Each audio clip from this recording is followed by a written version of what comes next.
Hello and welcome to an episode of Historically Marked. I am on Locust Street in St. Louis, Missouri, kind of in the business part where a lot of cars were made and manufactured here back in the day.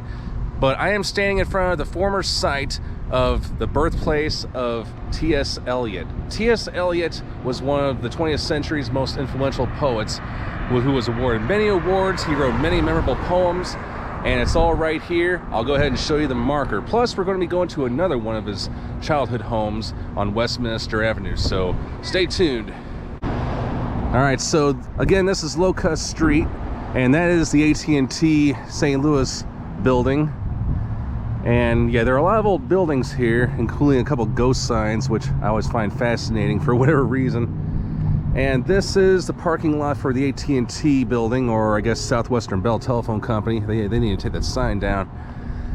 But below here is a marker that was put up in 1998 by the St. Louis T.S. Eliot Memorial Committee and St. Louis Authors Project. And so pretty much it just says here, on 2635 Locust Street, the birthplace and boyhood home of T.S. Eliot, 1888 to 1965, a poet, philosopher, literary critic, dramatist, and Nobel laureate. And it's also put up by the Friends of Libraries USA and the Literary Landmarks Register.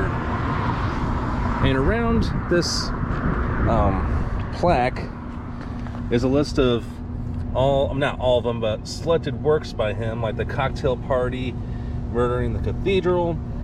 So the man known as T.S. Eliot was born Thomas Stearns Eliot right here in St. Louis. He remains a central figure in English language modernist poetry. In 1914, when he was 25, Thomas T.S. Eliot moved to England, and in 1927, at the age of 39, he became a permanent British citizen, renouncing his American citizenship. As far as his works, Eliot first attracted widespread attention for his poem The Love Song of J. Alfred Prufrock in 1915, which at the time of its publication was considered outlandish. But it was followed by other poems.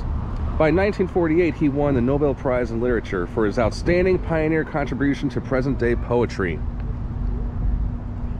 And that is listed on here. But perhaps his most famous works here in America is the book or poetry collection published in 1939, the Old Possum's Book of Practical Cats, which is listed on here. It's upside down. But years later, a man named Andrew Lloyd Webber made a musical about it and became one of the longest running plays here in the United States. It is actually, as of 2022, the fourth longest running Broadway show and the seventh longest running West End show of all time. So here's that to his St. Louisan. So among his many honors, he was awarded the United Kingdom's Order of Merit in 1948.